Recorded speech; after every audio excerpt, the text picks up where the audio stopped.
Hello guys, this is Bench and welcome back to my vlog. Ngayon, kung nakikita nyo, nagmo-movie ako kasi maglalakwatsa ako. Pupunta ako kahit saan-saan para kumain. Charot, wala nga akong pera. So, ngayon, nagbibihis ako kasi may job interview ako. Yan yung mga mga atake sa buhay. Ngayon, nalalagay na ako ng wax ba yan or gel? Basta nalagay ko lang siya and then, yun, kasi yung buhok ko basa-basa pa kaya hindi siya masyadong sticky yung pagkalagay sa gel na yan. So, suklay-suklay lang, ganon, ganon, ganon, ganon. Tapos, yan. Ay, kapuyan eh.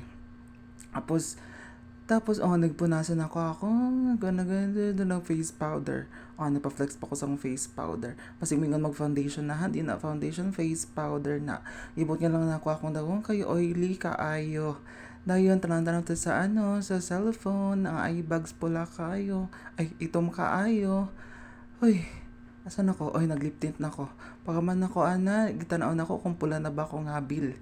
Sunod, nagkuhan ako akong bag, yung gitanaon ako kung sa mga sulod na pa siya resibo, dala rin ng passport akong gilabay yung resibo. Dayon nag-perfume.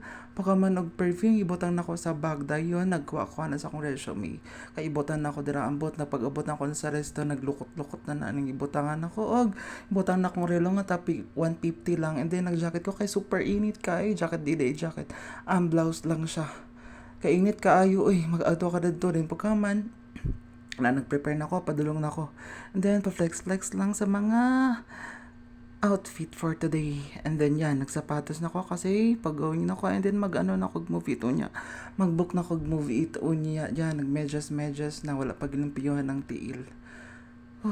Kapoy man dayon ani mag-voice over oy. Basta nag-medyas lang ko dira. Dayon, paghaman ana, gisuot na nako akong sapatos. Akong sapatos gikan pa yung tawa na dito sa Zamboanga. Atay naabot na lang diri sa Manila pila na naka-years ako. I think malag courage pa ko ana. Then yan, pa-flex flex pa cute dayon feeling. Bye-bye, maorat to.